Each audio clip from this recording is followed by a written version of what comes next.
وحده والصلاة والسلام على من لا نبي بعده أما بعد فأعوذ بالله من الشيطان الرجيم بسم الله الرحمن الرحيم قال الله تبارك وتعالى في كلامه المجيد والفرقان الحميد أعوذ بالله من الشيطان الرجيم بسم الله الرحمن الرحيم الحمد لله رب العالمين الرحمن الرحيم مالك يوم الدين إياك نعبد وإياك نستعين اهدنا الصراط المستقيم صراط الذين أنعمت عليهم غير المغضوب عليهم ولا الضالين آمين صدق اللہ العظیم۔ گزشتہ جب میں نے آپ حضرات کے سامنے قرآن کریم کی تفسیر کا آغاز کیا تھا، اس کے اندر ہمارے سامنے اعوذ باللہ اور بسم اللہ کی تفسیر آ چکی تھی۔ قرآن کریم کا آغاز اور ابتدا اللہ رب العزت نے ایک سورت کے ذریعے کیا ہے جس کو ہم لوگ سورہ فاتحہ کے نام سے جانتے ہیں۔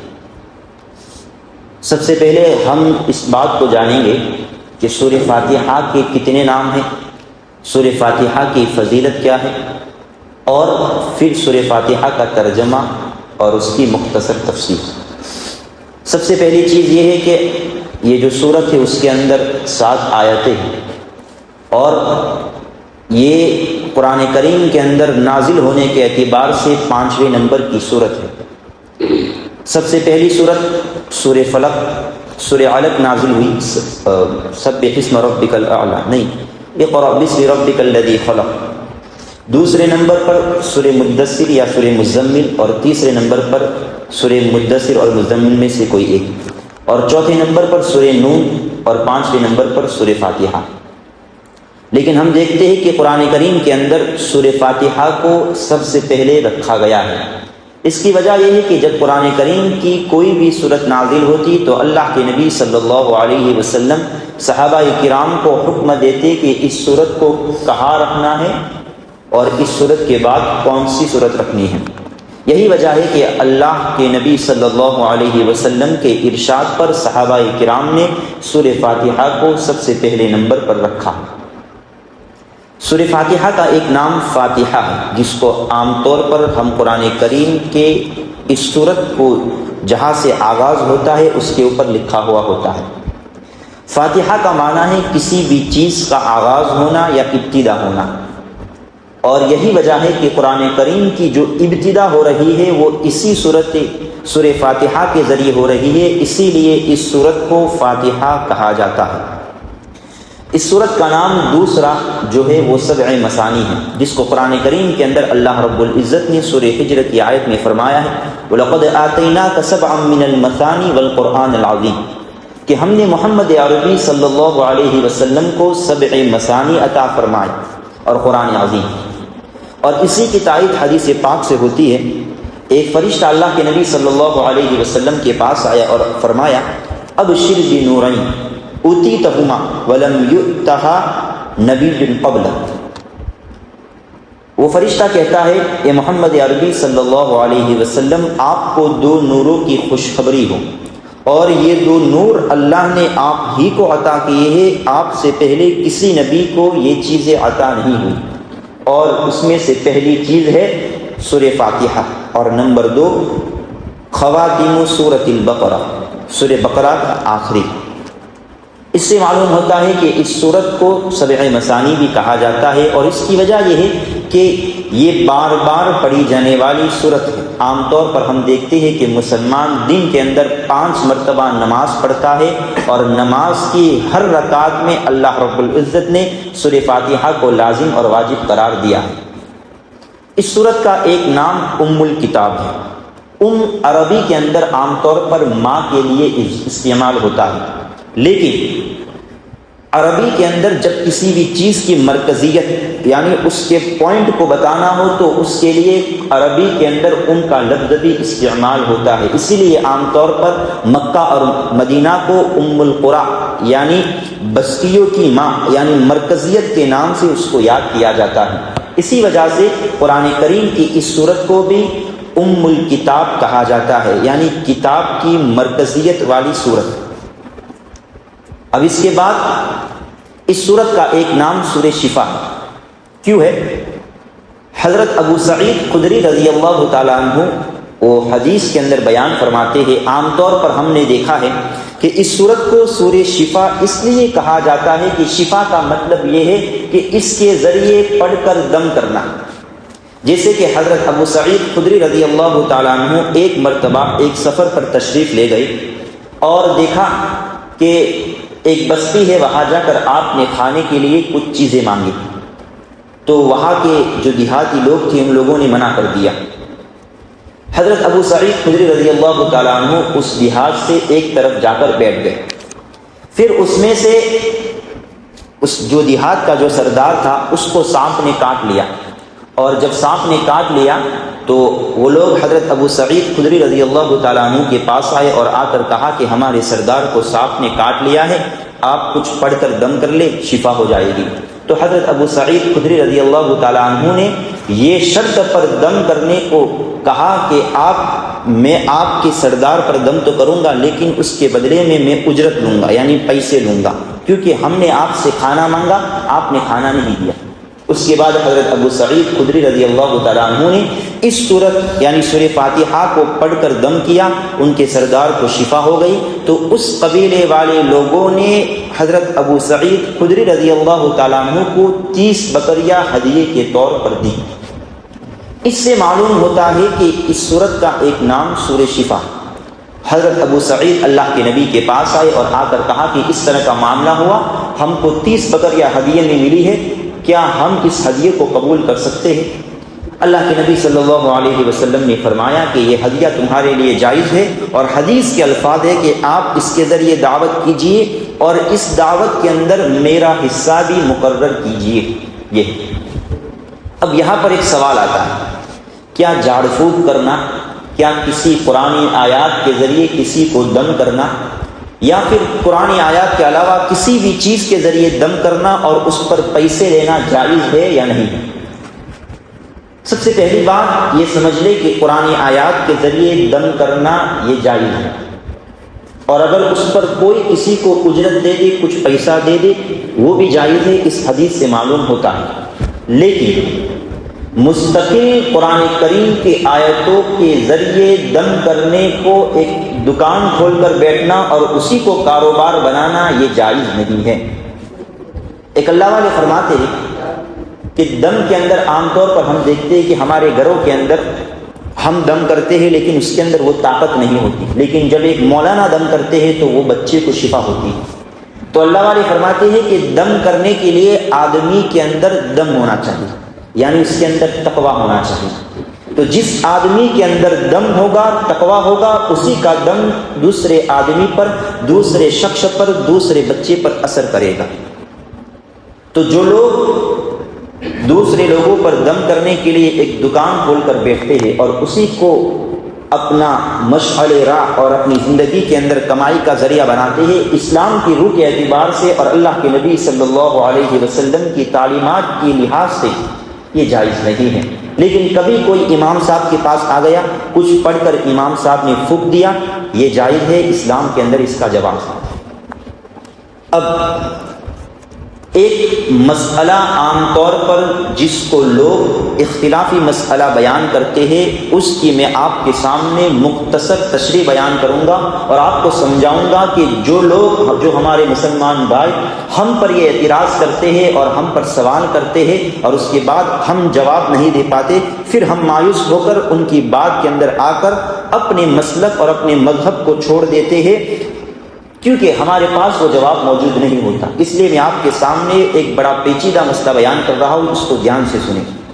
اللہ کے نبی صلی اللہ علیہ وسلم کی حدیث ہے، لا صلاۃ لمن لم یقرأ بفاتحۃ الکتاب۔ اہل حدیث حضرات جو ہمارے مسلم بھائی ہیں، وہ عام طور پر نوجوانوں کو پکڑتے ہیں اور ان سے سوال کرتے ہیں کہ اللہ کے نبی کی حدیث ہے، جس نے سورہ فاتحہ نہیں پڑھی اس کی نماز ہی نہیں ہے، لہذا امام کے پیچھے جب آپ کھڑے ہو تو سورہ فاتحہ پڑھنا آپ پر ضروری ہے۔ یہ سوال ہوتا ہے ان کی طرف سے۔ اب اس کے جواب میں آپ کے سامنے رکھتا ہوں۔ سب سے پہلی چیز، علم کے اندر یہ اصول ہے کہ جب قرآن اور حدیث دونوں کے اندر ٹکراؤ ہو، یعنی قرآن یہ کہتا ہے کہ سورہ فاتحہ نہیں پڑھنی چاہیے اور حدیث یہ کہتی ہے کہ سورہ فاتحہ کے بغیر نماز ہی نہیں ہے، تو جب قرآن اور حدیث کے اندر ٹکراؤ ہو تو اب قاعدہ یہ ہے کہ قرآن کے آیت کو لیا جائے گا، حدیث کو بھی لیا جائے گا، لیکن اس کی تعویل کی جائے گی۔ اب حدیث یہ کہتی ہے کہ جس نے سورہ فاتحہ نہیں پڑھی اس کی نماز نہیں، لیکن قرآن کی آیت کہتی ہے وَإِذَا قُرِئَ الْقُرْآنُ فَاسْتَمِعُوا وَأَنصِتُوا، جب قرآن کی آیت پڑھی جاوے تو تم خاموش رہو، دھیان سے سنو تاکہ تم پر رحم کیا جائے۔ اب قرآن کی آیت تو یہ کہتی ہے کہ جب قرآن پڑھا جاوے خاموش رہو، اور حدیث کہتی ہے کہ سورہ فاتحہ کے بغیر تمہاری نماز نہیں۔ تو جس حدیث کے اندر یہ الفاظ ہے کہ سورہ فاتحہ کے بغیر نماز نہیں ہے، وہ حدیث کس کے لیے ہے؟ امام کے لیے۔ اگر کوئی آدمی امام کے پیچھے نماز پڑھ رہا ہے اور امام نے سورہ فاتحہ نہیں پڑھی تو کسی کی بھی نماز نہیں ہوگی۔ اور عام طور پر ہم دیکھتے ہیں کہ لوگ امام کے پیچھے نماز پڑھتے ہیں، امام کی قرات لوگوں کی قرات ہوتی ہے، اور دوسرا وہ شخص جو اکیلا تنہا نماز پڑھتا ہے، اگر وہ بھی اپنی نماز اور اپنی رکعت کے اندر سورہ فاتحہ نہیں پڑھے گا اس کی بھی نماز نہیں ہوگی۔ تو خلاصہ یہ نکلا کہ امام کے لیے اور منفرد یعنی اکیلا نماز پڑھنے والے کے لیے ضروری ہے کہ سورہ فاتحہ کو پڑھنا چاہیے، اگر نہیں پڑھی تو ان کی نماز نہیں ہوگی۔ اب قرآن کی آیت کہتی ہے کہ جب سورہ فاتحہ پڑھی جائے تم خاموش رہو، تو اب جو دو چیزوں کا حکم دیا، فَاسْتَمِعُوا وَأَنصِتُوا یعنی لسن بی کیئرفلی، اور نمبر 2 کیپ سائلنٹ یعنی خاموش رہو اور دھیان سے سنو۔ تو جن کے اندر قرآن کے اندر جس الفاظ میں یہ ہے کہ خاموش رہو، وہ کن نمازوں کے لیے ہے؟ وہ 3 نمازوں کے لیے ہے، 2 نمازوں کے لیے، ظہر کے لیے اور عصر کے لیے، کیونکہ عام طور پر امام خاموشی کے ساتھ سورہ فاتحہ پڑھتا ہے تو ہم کو بھی حکم ہے کہ خاموشی کے ساتھ ہم کھڑے رہیں۔ اور جس کے اندر اللہ نے یہ حکم دیا ہے کہ فاستمعوا کہ غور سے سنو، وہ 3 نمازوں کے لیے ہے، نمبر 1 مغرب، نمبر 2 عشاء اور نمبر 3 فجر۔ اس کے اندر امام زور سے قرات کرتا ہے، ہم کو خاموشی کے ساتھ غور سے سننا ہے۔ یہ تو ہوا باہمی ٹکراؤ اور ہم نے دونوں کا جواب دے دیا۔ اب میں آپ کے سامنے 3 حدیثیں رکھتا ہوں جس کے اندر یہ حکم ہے کہ جب امام قرات کرے، امام سورہ فاتحہ پڑھے، مقتدی لوگ خاموش رہیں گے، سورہ فاتحہ نہیں پڑھیں گے۔ نمبر 1 من کان لہ امام فقراءۃ الامام لہ قراءۃ، ایک حدیث۔ نمبر 2 انما جعل الامام لیؤتم بہ، اور نمبر 3 جب امام تکبیر کہے تم بھی تکبیر کہو۔ حدیث کے الفاظ ہے اذا کبر فکبروا واذا رفع فرکعوا واذا سجد فاسجدوا واذا قال الامام غیر المغضوب علیہم ولا الضالین فقولوا آمین۔ پہلی حدیث کے اندر کہا گیا کہ کوئی شخص امام کے پیچھے نماز پڑھ رہا ہے تو امام کی قرات تمہارے لیے قرات ہے، یعنی تم کو قرات کرنے کی ضرورت نہیں ہے۔ جب ہم امام کے پیچھے نماز پڑھیں گے، امام قرات کر رہا ہے، ہم خاموشی کے ساتھ سنیں گے، سورہ فاتحہ نہیں پڑھیں گے۔ دوسری حدیث کے اندر اللہ کے نبی فرماتے ہیں کہ جس کے لیے امام مقرر کیا گیا، تو امام جو مقرر ہے، جب امام تکبیر کہے ہم کو تکبیر کہنی ہے، جب امام رکوع کرے ہم کو رکوع کرنا ہے، جب امام سجدہ کرے ہم کو سجدہ کرنا ہے، اور جب امام غیر المغضوب علیہم ولا الضالین کہے تو ہم کو آمین کہنا ہے۔ حدیث کے اندر یہ الفاظ ہے کہ امام غیر المغضوب علیہم ولا الضالین کہے گا، مقتدی حضرات نہیں کہیں گے، بلکہ مقتدی کو آمین کہنا ہے۔ اس سے معلوم ہوتا ہے کہ فاتحہ یہ اگر امام کے پیچھے نماز پڑھتے ہیں تو امام کے لیے ہے، نہ کہ مقتدیوں کے لیے۔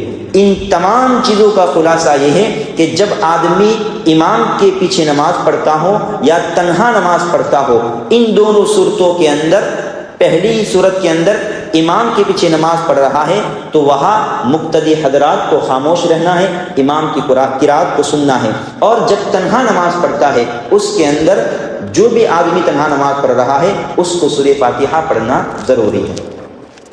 اب سورہ فاتحہ کے اندر سب سے پہلی چیز اللہ رب العزت نے بیان کی ہے الحمدللہ رب العالمین۔ بسم اللہ الرحمن الرحیم کے اندر 10 حروف ہیں، اگر ان حروفوں کو نکال دے جو بسم اللہ کے اندر 2 مرتبہ آئی، جس کو بولتے ہیں مکررات۔ بسم اللہ الرحمن الرحیم کے اندر 10 حروف ہے، اور یہ 10 حروف قرآن کی ایک بھی آیت ایسی نہیں ہے کہ جس کے اندر ان 10 حروف میں سے کوئی بھی ایک حرف موجود نہ ہو۔ پورے قرآن کا خلاصہ الحمدللہ رب العالمین پوری صورت ہے، اور پوری صورت کا خلاصہ بسم اللہ الرحمن الرحیم ہے، اور پوری بسم اللہ کا خلاصہ با کے اندر ہے، اور با کا خلاصہ اس کی زیر میں ہے۔ اس سے یہ معلوم ہوتا ہے کہ بسم اللہ کی با اور با کے نیچے جو زیر ہے وہ انسان سے کہتا ہے کہ اگر دنیاوی زندگی میں لوگوں کے درمیان کسی بھی شخص کے سامنے اگر تم تواضع کے ساتھ، عاجزی کے ساتھ، انکساری کے ساتھ، اللہ کے سامنے جھکنے کے ساتھ زندگی گزارو گے، تمہاری زندگی دنیا اور آخرت دونوں کامیاب ہیں۔ یہ بسم اللہ کی با کا زیر ہم کو یہ سبق دے رہا ہے کہ دنیا کے اندر رہ کر زیر ہو جاؤ، جب زیر ہوں گے اللہ تم کو زبر کرے گا، یعنی اللہ تمہارے مقام کو بڑھائے گا۔ اب الحمدللہ رب العالمین جس کا ترجمہ یہ ہے کہ تمام تعریفیں اس اللہ کے لیے ہے جو تمام جہانوں کا پالنہار ہے۔ حمد، الحمد، حمد یہ عربی زبان کا لفظ ہے۔ حمد کہتے ہیں، اللہ رب العزت نے یہاں پر حمد استعمال کیا۔ ایک ہوتا ہے حمد اور ایک ہوتا ہے عام طور پر جس کو ہم لوگ بیان کرتے ہیں حمد کے علاوہ دوسری چیزیں مدح۔ حمد کہتے ہیں اس آدمی کی تعریف یا اس ذات کی تعریف جو ذات زندہ ہے یا وہ آدمی زندہ ہے، اور مدح کہتے ہیں کہ اگر آدمی زندہ ہے، مردہ ہے، کوئی بھی نہیں، مطلب کسی کے لیے بھی تعریف کی جائے تو اس کے لیے عربی کے اندر مدح کا لفظ استعمال ہوتا ہے۔ لیکن اگر کسی کے لیے حمد کا لفظ استعمال کرنا ہو تو اس کے لیے زندہ ہونا ضروری ہے۔ اگر کوئی آدمی قبر کے اندر چلا گیا اور کوئی اس کے لیے تعریف کر رہا ہے تو اس کے لیے یہ نہیں کہا جائے گا کہ یہ اس کی حمد بیان کر رہا ہے، بلکہ یہ کہا جائے گا کہ یہ اس کی مدح کر رہا ہے۔ اس سے معلوم ہوا کہ اللہ رب العزت زندہ ہے جس کو کبھی موت نہیں آتی۔ دوسرا لفظ الحمد رب العالمین، رب کا لفظ یہ نکلا ہے رباب سے۔ رباب کہتے ہیں سحاب الابیس، یعنی وہ بادل جس کے اندر پانی ہو اور وہ برس کر جس کی پانی کے ذریعے نباتات، جمادات نشو و نما پاتی ہیں۔ تو رب بھی کہتے ہیں اس ذات کو جس کی نعمتوں سے، جس کی رحمتوں سے دنیا کے تمام انسان نشو و نما پاتے ہیں۔ اب رب کس کو کہتے ہیں؟ عربی کے اندر رب کہا جاتا ہے جس کے اندر تین کوالٹی ہو۔ اگر کسی آدمی کے اندر تین چیزیں موجود ہو، کسی ذات کے اندر تین چیزیں موجود ہو، اس کو رب کہتے ہیں۔ نمبر ایک الملک، مالک لکل شیء۔ نمبر دو الخلق، خالق کل شیء۔ نمبر تین المدبر من جمیع کل شیء۔ پہلی چیز مالک، جو ہر چیز کا مالک ہو اس کو کہیں گے رب۔ نمبر دو خالق کل شیء، جو ہر چیز کو پیدا کرنے والا ہو اس کو کہیں گے رب۔ اور نمبر تین المدبر لجمیع کل شیء، ہر چیز کی تدبیر کرنے والا ہو اس کو کہیں گے رب۔ جس کے اندر یہ تین کوالٹیز ہو اس کو کہیں گے رب۔ عام طور پر ہم دیکھتے ہیں کہ راستے کے اندر ہم چلتے ہیں، اچانک ہمارے سامنے سے گاڑی آئی اور ہم کو ہمارے سامنے سے یوں گزر گئی، اور ہم کہتے ہیں کہ اللہ کا شکر ہے کہ ہم بچ گئے۔ یہاں پر جو گاڑی تمہارے سامنے سے گزری اور تم کو بچا کر تمہارے سائڈ میں سے نکل گئی، یہاں پر اللہ کی تدبیر ہے اور اللہ مدبر ہے۔ اس نے تم کو کسی وقت کے لیے مقرر کر دیا ہے کہ تم کو اسی وقت کے اندر موت دینا ہے، اللہ نے تم کو بچا لیا۔ دوسری چیز یہ کہ رب اس ذات کو کہتے ہیں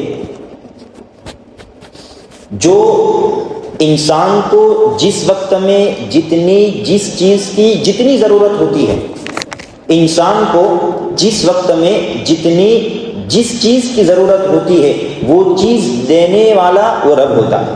عام طور پر ہم دیکھتے ہیں کہ جب انسان ماں کے پیٹ کے اندر ہوتا ہے، اللہ قرآن میں فرماتا ہے یخلقکم فی بطون امہاتکم، کہ وہ ذات ہے جو تم کو ماؤں کے پیٹوں کے اندر پالتی ہے، تین اندھیریوں میں۔ نمبر ایک رحم کا اندھیرا، ماں کے پیٹ کے اندر ایک بچہ دانی ہوتی ہے، وہ رحم کا اندھیرا۔ نمبر دو اوپر ایک مشینی کی طرح ایک جلی ہوتی ہے، اس کا اندھیرا۔ اور نمبر تین رات کا وہ پیٹ کا اندھیرا۔ تو ان تین اندھیریوں کے اندر اللہ رب العزت انسان کو جس چیز کی ضرورت ہوتی ہے وہ مہیا کرتا ہے، اسی کو رب کہتے ہیں۔ اسی طرح حضرت یونس علیہ السلام کو بھی اللہ رب العزت نے سمندر کے اندر پالا تین اندھیریوں میں۔ نمبر ایک مچھلی کے پیٹ کا اندھیرا، نمبر 2 سمندر کی گہرائی کا اندھیرا، اور نمبر 3 رات کا اندھیرا، اور اسی کے باوجود مچھلی کے پیٹ میں ہے، مچھلی کے پیٹ کا اندھیرا ہے، سمندر کا اندھیرا ہے، رات کا اندھیرا ہے، پھر بھی حضرت یونس علیہ السلام نے اپنے رب کو پکارا، لا الہ الا انت سبحانک انی کنت من الظالمین۔ اللہ نے اس پکار کو سن لیا، اسی کو رب کہتے ہیں۔ لیکن یہاں پر ایک مفسر نے یہ بات لکھی ہے کہ ان اندھیریوں کے اندر اللہ انسان کو پالتا ہے، لیکن جب انسان اس اندھیری سے باہر نکلتا ہے اور جب جوانی کی دہلیز پر پہنچتا ہے تو پھر انسان یہ کہتا ہے کہ میری دکان مجھے پالتی ہے، جس کو قرآن کے اندر اللہ رب العزت نے بیان فرمایا، ان الانسان لظلوم کفار وان تعدوا نعمت اللہ لا تحصوها۔ اگر انسان اپنی ذات پر اللہ کی نعمتوں کی شکر گزاری اس کو گننا چاہے نہیں گن سکتا۔ بے شک انسان اپنے رب کا بڑا ناشکرا ہے۔ انسان اپنی ماں کے پیٹ سے باہر نکلتا ہے، پھر کہتا ہے میری دکان، میرا مال، میری تجارت مجھے پالتی ہے۔ اللہ کتنا ناراض ہوتا ہے۔ ایک شخص بہت بڑا مالدار تھا۔ قرآن کے اندر اللہ فرماتا ہے وَفِي أَنفُسِكُمْ أَفَلَا تُبْصِرُونَ۔ اگر انسان اپنی ذات کے اندر، اپنے بدن کے اندر غور کرے تو اس کو معلوم ہوگا کہ کتنی بڑی بڑی نعمتوں سے اللہ نے اس کو نوازا ہے۔ میں آپ کے سامنے 2 چھوٹے واقعے رکھتا ہوں، پھر سوچنا کہ اللہ نے مجھے کن نعمتوں سے نوازا ہے۔ عام طور پر میرے دماغ کے اندر یہ تھاٹ آتا ہے، یہ سوچ آتی ہے کہ نعمت اسی کو کہتے ہیں کہ میرے پاس پیسے ہو، بنگلے ہو، گاڑی ہو، مال و جائیداد ہو، اسی کو ہم نعمت کہتے ہیں۔ جب ہم جماعت کے اندر چل رہے تھے چلے کی، تو ہمارا گزر ایک بستی سے ہوا جس کو کچھ کہا جاتا ہے۔ کچھ کے اندر ایک نوجوان تھا جو عام طور پر جس کے پیٹھ کے پیچھے لوہے کی ایک راڈ تھی، اتنی بڑی راڈ، اور وہ اس پر ٹیک لگا کر بیٹھتا تھا اور اسی کے اندر نماز پڑھتا تھا۔ جب رات کا وقت ہوا ہم نے دیکھا کہ اسی کے اندر بیٹھ کر اس طرح سوتا ہے۔ صبح کے وقت بھی ہم نے اس کو دیکھا کہ اسی حالت میں بیٹھا ہوا ہے، اس طرح وہ ٹیک لگا کر بیٹھتا تھا جس کے پیچھے ایک لوہے کی اس طرح راڈ تھی۔ ہم نے پوچھا کہ تم کو کیا بیماری ہے؟ وہ کچھ کا بہت بڑا مالدار تھا، اس نے جو کہا وہ ہمارے لیے عبرت ہے۔ اس نے یہ کہا کہ اللہ رب العزت نے ہر انسان کے گلے کے اندر ایک چیز رکھی ہے کہ جب انسان کھانے کا لقمہ اپنے منہ کے اندر رکھتا ہے تو وہ چیز، وہ پردہ ہوتا ہے، وہ پردہ انسان کے پانی پینے کی نلی کو بند کرتا ہے تاکہ جو کھانا ہے وہ پانی کی نلی میں نہ چلا جائے، اور جب پانی پیتا ہے تو وہ کھانے کی نلی کو بند کرتا ہے تاکہ وہ پانی اس نلی میں نہ چلا جائے۔ اور جب انسان سوتا ہے یا الٹا ہوتا ہے تو اللہ رب العزت اس نلی کو، ان 2 نلیوں کو اس پردے کے ذریعے بند کرتے ہیں تاکہ جو کھانا کھایا ہے وہ باہر نہ نکل جائے۔ وہ اللہ والے بیان فرماتے ہیں کہ اللہ نے مجھے اس چھوٹی سی نعمت سے محروم کر دیا ہے۔ تو ہم نے کہا کہ اگر آپ اس طرح چیت لیٹ کر سو جائے تو کیا ہوگا، یعنی ایسے سیدھے سو جائے۔ انہوں نے کہا کہ میں اگر سو گیا تو میرا پورا کھانا اس طرح باہر نکل جائے گا۔ وہ بیان کرتے ہیں کہ میں اپنے ملک کو چھوڑ کر باہر ملک کے اندر، امریکہ، آسٹریلیا، UK، جہاں تک میرا جانا ہوا میں وہاں گیا اور میں نے کہا کہ میں اپنی پوری جائیداد تمہارے قدموں میں رکھتا ہوں، بس ایک دن میرا علاج کرو، اور اس علاج کے اندر میں ایک دن ایک رات بس اس طرح لیٹ کر میں سو۔ سوچو اللہ نے ہم کو اتنی بڑی نعمت دی ہے جس کا ہم کو اندازہ نہیں۔ پیر ذوالفقار نقشبندی رحمۃ اللہ علیہ ایک ایئرپورٹ پر بیٹھے ہوئے تھے، ایک نوجوان کو دیکھا کہ اس کے ہاتھ میں ایک اسپرے اپنے منہ کے اندر مارتا ہے، 2 سیکنڈ ہوتی ہے مارتا ہے، 10 سیکنڈ میں مارتا ہے۔ انہوں نے پوچھا کہ کیا ماجرا ہے؟ انہوں نے بیان کیا کہ اللہ رب العزت نے مجھے ایک نعمت سے محروم کیا ہے جس کو عام طور پر ہم کہتے ہیں تھوک، جس کو ہم عام طور پر نگل دیتے ہیں، باہر پھینک دیتے ہیں۔ اس اللہ والے نے بیان کیا کہ اگر آپ یہ اسپرے کرنا چھوڑ دو تو کیا ہوگا؟ انہوں نے کہا کہ اگر میں نے اسپرے کرنا چھوڑ دیا تو میں مر جاؤں گا، کیونکہ تھوک کی رطوبت کی وجہ سے ہماری جو نلی ہے وہ اس طرح کھلی رہتی ہے، اگر اس میں سے پوری چکناہٹ کو نکال دیا جائے تو اس طرح چپک جائے گا۔ تو انہوں نے کہا کہ جب رات میں آپ سوتے ہیں تو آپ کا کیا معاملہ رہتا ہے؟ انہوں نے کہا کہ میں نے 2 آدمیوں کو مقرر کیا ہے کہ وہ آدھی رات کے اندر میرے منہ کو کھولتے ہیں اور اسپرے کرتے ہیں۔ اللہ نے اتنی بڑی نعمت سے ہم کو نوازا ہے، ہم اس کو یوں ہی ضائع کر دیتے ہیں۔ تو اللہ فرماتا ہے قرآن کے اندر وَفِي أَنفُسِكُمْ أَفَلَا تُبْصِرُونَ۔ تو قرآن کی اس آیت کا ترجمہ یہ ہے الحمدللہ رب العالمین، تمام تعریفیں اس اللہ کے لیے ہے جو تمام جہانوں کا پالنہار ہے۔ عالمین کہتے ہیں کل ما سوی اللہ، جو اللہ کے علاوہ جتنی بھی چیزیں ہیں اس کو عالمین کہا جاتا ہے۔ دوسری جو آیت ہے وہ آیت ہے الرحمن الرحیم۔ الرحمن سب سے بڑا مہربان، نہایت رحم کرنے والا، الرحیم بڑا مہربان۔ الرحمن یہ فعلان کے وزن پر ہے، اور عربی کا قاعدہ یہ ہے کہ جو چیز فعلان کے وزن پر ہوتی ہے اس کے اندر زیادتی کو بتلانے کا معنی ہوتا ہے۔ جس طرح عربی کے اندر کہا جاتا ہے انا عطشان، یعنی میں بہت پیاسا ہوں۔ اور جو رحیم فعیل کے وزن پر ہوتا ہے وہ ہوتا ہے ما دل علی صفت ثابت، جو استمرار یعنی کسی بھی چیز کا کنٹینیو ہونا اس پر دلالت کرتا ہے، جو رحیم فعیل کے وزن پر ہوتا ہے۔ اب رحمان کا ترجمہ یہ ہے کہ جو نہایت مہربان ہے۔ اب کسی کے دماغ میں یہ بات آ سکتی ہے جب اللہ نہایت مہربان ہے تو ایک کام کرتے ہیں، ہم گناہ کر لیتے ہیں، اللہ ہم کو معاف کر دے گا۔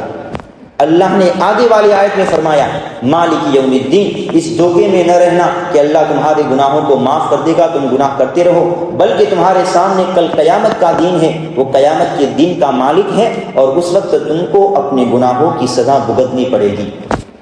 اب الرحمن الرحیم کا جو مطلب ہے میں آپ کے سامنے ایک چھوٹی سی مثال کے ذریعے سمجھانا چاہتا ہوں۔ ایک سمندر ہے، اور اس سمندر کے اندر سے اگر آدمی پانی کا ایک ایک قطرہ نکالے تو ایک مدت کے بعد یعنی ہزاروں کروڑوں سال کے بعد وہ پانی ختم ہو جائے گا۔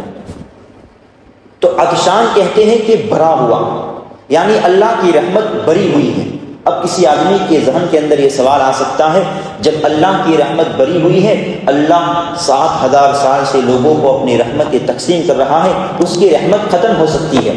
تو الرحیم کے ذریعے بتا دیا، الرحیم یہ دلالت کرتا ہے یعنی یہ کسی بھی چیز کو بتلانے کے لیے آتا ہے جو چیز ہمیشہ ازل سے لے کر ابد تک کنٹینیو جاری ہے۔ تو اب اس سے معلوم ہوا کہ اللہ کی رحمت بری ہوئی ہے، اور ایسا بھی نہیں ہے کہ اللہ کی رحمت ایسی ہے کہ اس میں سے کچھ نکال لیا اور ختم ہو گیا، نہیں، بلکہ اللہ کی رحمت کنٹینیو قیامت تک جاری رہے گی، اس میں کچھ بھی کمی نہیں ہوگی۔ آگے ہے مالک یوم الدین، وہ قیامت کے دین کا مالک ہے۔ سب سے پہلے ہم سمجھیں گے مالک کس کو کہتے ہیں، اور اس کی ایک قرات یہ بھی ہے، علماء جانتے ہیں اس کو مالک بھی پڑھ سکتے ہیں، اور اس طرح بھی قرات ہے ملک یوم الدین، یہ بھی صحیح ہے۔ مالک کہتے ہیں انت تملک، اور ملک کہتے ہیں انت تملک من یملک۔ عربی کے اندر مالک کہتے ہیں جو کسی چیز کا مالک ہو، مان لو یہ موبائل ہے، میں اس کا مالک ہوں، اس کو بولیں گے مالک۔ اور ملک کہتے ہیں جو کسی بھی چیز کا مالک ہو اس کا وہ مالک ہو۔ جیسے میں اس موبائل کا مالک ہوں اور میرا مالک اللہ ہے، تو مالک کہتے ہیں کہ کسی بھی چیز کا مالک ہو، اور ملک کہتے ہیں کہ مالک کی جو چیز ہے اس مالک کا بھی وہ مالک ہو، یعنی اللہ۔ اور آگے ہے مالک یوم الدین، جو قیامت کے دین کا مالک ہے۔ اب یوم کہتے ہیں قرآن کریم کے اندر اللہ رب العزت نے اپنی تعریف گنوائی، اور گنوانے کے بعد اپنی صفات گنوائی، تو کسی آدمی کے ذہن میں یہ نہ ہو کہ اللہ اتنا مہربان ہے، اللہ اتنا شفقت والا ہے تو ہم کو معاف کر دے گا۔ اللہ نے فوراً کہا کہ وہ روز جزا کا مالک ہے۔ ایسا نہیں ہے کہ دنیا کے اندر تم دیکھتے ہو کہ ایک گھر کا یہ مالک ہے، دوسرے گھر کا یہ مالک ہے، تو اللہ تو فرماتا ہے کہ وہ مالک ہے دنیا کے اندر، لیکن عام طور پر ہم دیکھتے ہیں کہ دنیا کی ہر چیز جو بٹی ہوئی ہے، جس طرح ایک ہوٹل ہے اس کا کوئی اور مالک ہے، تو کسی آدمی کے ذہن میں یہ آ سکتا ہے کہ دنیا کے اندر اللہ کا فرمان تو یہ ہے کہ وہ ہر چیز کا مالک ہے، لیکن ہماری آنکھ تو یہ دیکھتی ہے کہ کوئی شخص اسکوٹر کا مالک ہے، بائک کا مالک ہے، ہوٹل کا مالک ہے۔ تو اللہ فرماتے ہیں کہ دنیا کے اندر یہ جو مالک ہونا، ملکیت کا ہونا، وہ عارضی ہے۔ انسان کی آنکھ بند ہونے کے بعد جب حشر کا میدان ہوگا اس وقت بھی اللہ مالک ہوگا، اور ابھی بھی اللہ مالک ہے، لیکن کچھ وقت کے لیے کچھ چیزوں کا مالک انسانوں کو بنا دیا گیا۔ تو اللہ روز جزا کا مالک ہے۔ تو یوم کہتے ہیں جس کو قرآن نے بیان کیا ہے سورہ معارج کی آیت کے اندر، سأل سائل بعذاب واقع للکافرین لیس له دافع من اللہ ذی المعارج، اور آگے اللہ نے تعرج الملائکۃ کے ذریعے بیان کیا ہے۔ اور ایک دوسری آیت کے اندر بھی اللہ نے بیان کیا ہے یدبر الامر، سورہ سجدہ کی آیت کے اندر، کہ قیامت کا ایک دن انسانوں کی دنیاوی زندگی کے دنوں میں سے 50,000 سال کے برابر ایک دن ہوگا. یعنی جو قیامت کا دن ہوگا وہ دن ہماری دنیا کے اعتبار سے اگر ہم اس کو دیکھنے جائیں تو ہماری دنیا کا جو دن ہے 24 گھنٹے کا، وہ دن اگر 50,000 سال کے دنوں کو ملائے وہ پورے ہو کر قیامت کا ایک دن ہوگا. اور حدیث بھی یہ کہتی ہے، حدیث میں یدخل الجنت الفقراء قبل الاغنیاء، کہ جب غریب لوگ جنت کے اندر داخل ہوں گے تو وہ امیر لوگوں سے 500 سال پہلے داخل ہوں گے. اس حدیث سے بھی معلوم ہوتا ہے کہ جو قیامت کا دن ہے وہ قیامت کا دن دنیاوی زندگی کے دنوں کے اعتبار سے بہت لمبا ہے. تو اللہ فرماتے ہیں کہ مالک یوم الدین، وہ روز جزا کا مالک ہے. اللہ نے قرآن کریم کے اندر روز جزا کو ہی کیوں بیان کیا؟ یعنی ایسا کیوں نہیں کیا کہ وہ تمہاری دنیاوی زندگی کے دن کا مالک ہے، یا یہ بھی کہہ سکتا تھا کہ تمہاری دنیاوی زندگی کے اندر جو دن ہوتا ہے ان دنوں میں سے کسی بھی ایک دن کا مالک ہے. لیکن اللہ نے یہ کہا کہ وہ قیامت کے دن کا مالک ہے. اس سے معلوم ہوتا ہے کہ اللہ انسان سے یہ کہتا ہے کہ تم پوری زندگی، جس طرح ہم دیکھتے ہیں کہ ہمارا کوئی بچہ اسکول کے اندر جاتا ہے اور یا مدرسے میں جاتا ہے، پڑھتا ہے نہیں پڑھتا پورے سال، لیکن ٹیچر اور مولانا لوگ کہتے ہیں کہ تم پورے سال محنت کر لو، پورا سال تمہارا، لیکن سال کے اخیر کے اندر ایگزام ہوگا، وہ 2 دن جو بھی ایگزام ہونے والے دن ہیں، 5 دن 10 دن، وہ 10 دن ہمارے، یعنی ہم فیصلہ کریں گے. پورے سال آپ کو جو بھی کرنا ہے وہ کر لو، لیکن آخری سال کے اندر جو 5 دن ایگزام کے آئیں گے وہ ہمارے ہوں گے. اب ہم فیصلہ کریں گے کہ آپ نے پورے سال میں کیا پڑھا. یہی حال ہے. اللہ فرماتے ہیں کہ پورے دن جو دنیاوی زندگی کے ہے اس میں میں ہی مالک ہوں، لیکن اس کے اندر تم کو جو کرنا ہے وہ کر لو. فمن شاء فلیؤمن ومن شاء فلیکفر. تم کو اگر اللہ کی اطاعت کرنی ہے وہ بھی کر لو، اگر اللہ کے ساتھ ناشکری کرنی ہے وہ بھی کر لو. لیکن پوری زندگی کا جو نچوڑ ہے اور اخیر کے اندر جو قیامت کا دن آنے والا ہے اس دن کا مالک اللہ ہوگا، اور اس کے اندر ہم کو پوری زندگی کا حساب دینا ہوگا. تو اللہ نے یہاں ہم کو یہی سمجھایا ہے کہ کوئی شخص قرآن کریم کی آیتوں کو پڑھ رہا ہے، الحمدللہ رب العالمین الرحمن الرحیم، تو اس کے دل کے اندر یہ خیال آ سکتا ہے کہ اللہ اتنا رحم والا ہے، اتنا مہربان ہے، ہمارے گناہوں کو معاف کر سکتا ہے، تو ایک کام کرتے ہیں ہم تھوڑے گناہ کر لیتے ہیں. اللہ فرماتا ہے ایک دن تمہارے سامنے آنے والا ہے، اس کو سامنے رکھ کر زندگی گزارو، تمہارے لیے زندگی گزارنا آسان ہوگا. آگے اللہ فرماتے ہیں ایاک نعبد و ایاک نستعین، ہم تیری ہی عبادت کرتے ہیں اور تجھ ہی سے مدد طلب کرتے ہیں. اس کا ترجمہ اب قرآن کریم کے اندر ہم دیکھتے ہیں کہ بات چل رہی تھی کہ اللہ ایسا ہے، اللہ مہربان ہے، اللہ قیامت کے دین کا مالک ہے. اب اچانک جو بات کا جو ٹون تھا، بات کا طریقہ تھا، وہ اچانک مڑ کے ایسا ہو گیا کہ تم ایسے ہو. جیسے میں کوئی کہانی سنا رہا ہوں کہ فلاں شخص ایسا تھا اور اچانک کہوں کہ تم بھی ایسے ہو، تو پھر ہمارے ذہن کے اندر خیال آئے گا کہ بات تو چل رہی تھی ان آدمی کی، اس شخص کی، لیکن اچانک بات ہماری طرف آ گئی. تو قرآن کریم کا جو انداز ہے، وہ اسلوب ہے، اس کا جو طریقہ ہے، وہ طریقہ کتابی نہیں ہے بلکہ خطابی ہے. یعنی عام طور پر ایک بچہ جب شرارت کرتا ہے، ماں باپ اس کو سمجھاتے ہیں اور کہتے ہیں کہ وہ بچہ بھی شرارت کر رہا تھا، وہ گر گیا اور اس کو چوٹ لگ گئی، اس کا انتقال ہو گیا، تو تم کو بھی شرارت نہیں کرنی ہے. تو یہ سمجھانے کا طریقہ ہوتا ہے کہ سامنے والے کو جب سمجھانا ہو تو کسی بھی آدمی کی مثال کے ذریعے سمجھاؤ، پھر یہ کہو کہ اگر تم نے بھی ایسا کیا تو تمہارے ساتھ یہ ہو سکتا ہے. قرآن کا انداز بھی یہی ہے. قرآن جگہ جگہ کافروں کے بارے میں تذکرہ کرتا ہے، مومنوں کا تذکرہ کرتا ہے. قرآن کہتا ہے اگر کفر کیا جہنم میں جاؤں گے. قرآن کہتا ہے اگر ایمان لائے جنت میں جاؤں گے. قرآن کہتا ہے اگر منافقت اختیار کی تو تم جہنم کے سب سے نیچے درجے میں جاؤں گے. پھر قرآن کہتا ہے یا ایھا الناس اعبدوا ربکم الذی، اے ایمان والو تم اللہ کی عبادت کرو. تو قرآن کا انداز بھی یہی ہے، سمجھاتا ہے مثالوں کے ذریعے، پھر تم کو کہتا ہے کہ تم کو ایسا کرنا چاہیے. تو جو قرآن کا انداز ہے وہ خطابی ہے، یعنی کسی بھی آدمی کو جب ہم سمجھاتے ہیں، اس سمجھانے کے اندر آدمی کا عام طور پر یہی معاملہ رہتا ہے کہ وہ مثالوں کے ذریعے کسی بھی چیز کے ذریعے سمجھاتا ہے، پھر اچانک ہم کو مخاطب کرتا ہے. اب ایاک نعبد و ایاک نستعین کا جو ترجمہ ہے وہ بہت ہی بہترین ترجمہ ہے. اس میں ترجمہ یہ ہے ہم تیری ہی عبادت کرتے ہیں اور تجھ ہی سے مدد طلب کرتے ہیں. اگر یہاں پر اللہ یہ فرماتا ہم تیری بھی عبادت کرتے ہیں اور تجھ ہی سے بھی مدد طلب کرتے ہیں, اب اس کے اندر ایک چیز ایک ایڈ ہوگی. کیا ہوتی؟ یعنی ہم اللہ کی بھی عبادت کرتے ہیں اور جو دوسرے ہمارے جو پیر ہیں ان کے سامنے بھی ہم سجدہ ریز ہوتے ہیں.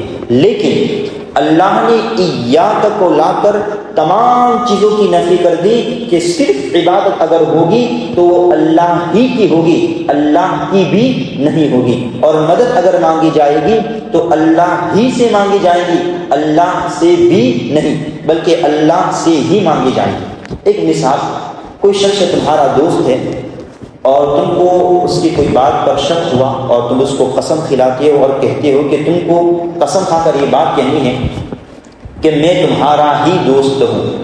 تو اگر وہ یہ کہے کہ میں تمہارا بھی دوست ہوں اور یہ کہے میں تمہارا ہی دوست ہوں تو ان دونوں میں فرق ہے. ایک تو یہ ہے کہ میں تمہارا بھی, یعنی تمہارا بھی ہوں, مولانا کا بھی ہوں, ان کا بھی ہوں, ان کا, یہ ہے بہت سارے لوگ آ گئے. اور ایک ہوتا ہے میں صرف تمہارا دوست ہوں, یعنی کسی کا دوست نہیں. یہی حال ہے اس قرآن کریم کی آیت کے اندر. اللہ انسانوں سے کہتا ہے کسی پیر سے, کسی اللہ والے سے, کسی بھی بڑے آدمی سے, کسی نبی سے دنیا کے اندر کچھ بھی نہیں ہوتا. اگر کرنے اور دھرنے والی کوئی ذات ہے تو وہ اللہ ہی کی. جو لوگ اللہ والوں کی قبروں کے سامنے سجدہ ریز ہوتے ہیں, جو لوگ اللہ والوں کی قبروں کے سامنے ہاتھ اٹھا کر مانگتے ہیں, ان کو یہ آیت مخاطب کر کے کہتی ہے کہ وہ اللہ والے, بہت بڑے اللہ والے تھے, ان کا تقویٰ, ان کا مقام اپنی جگہ. لیکن ایک بات ذرا اپنے ذہن کے اندر سوچو, وہ اللہ والوں کا انتقال اگر ہوا ہوگا تو کسی بیماری میں یا ہارٹ اٹیک سے یا کسی بھی چیز کے ذریعے, وہ اللہ والے مرنے کے بعد جو لوگ اللہ والے سے دعائیں مانگتے ہیں, سجدہ ریز ہوتے ہیں اور یہ کہتے ہیں کہ یہ ہماری مرادیں پوری کریں گے, میں ان کو یہ کہنا چاہتا ہوں کہ جو لوگ یہ کہتے ہیں کہ اللہ والے کچھ کر سکتے ہیں, تو ان کو یہ سوچنا چاہیے کہ جب اللہ والوں کا انتقال ہوا ان کو کفن کس نے دیا, ان کو کس نے نہلایا, ان کو اٹھا کر قبر کے اندر کس نے رکھا.